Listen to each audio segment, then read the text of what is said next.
In mid-1943, a British scientist walked into an air staff meeting with a cardboard box full of shiny paper strips and a problem no fighter escort could solve.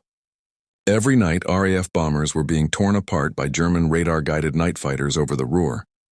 The usual answers, more guns, tighter formations, new tactics, weren't stopping the losses. His proposal sounded like a joke. Drop clouds of metal foil out of the bombers and blind the entire German radar network at once. The idea was called window, and on paper it worked.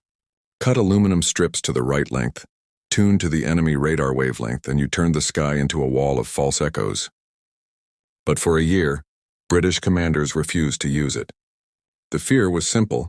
If they used window, the Germans would copy it and blind British radar during a future invasion.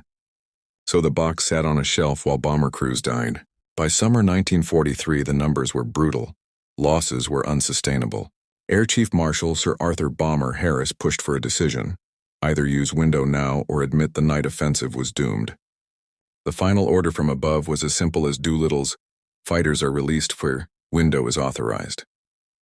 On the night of 24-25 July, during the first raid of Operation Gomorrah against Hamburg, crews of Lancaster and Halifax bombers began tossing bundles of foil out of their flare chutes every few seconds. In German radar rooms, the scopes turned into blizzards. No clear tracks, just a rolling cloud of phantom bombers. Night fighter controllers couldn't sort targets. Searchlights waved through empty sky, flak batteries fired blind. Hamburg still burned. But bomber losses on window-protected raids dropped sharply compared to previous deep attacks. The little strips of foil proved that you didn't always have to beat the enemy's weapons. You could delete their eyes instead.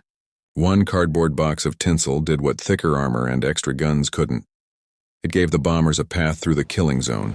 Subscribe for more war and history stories.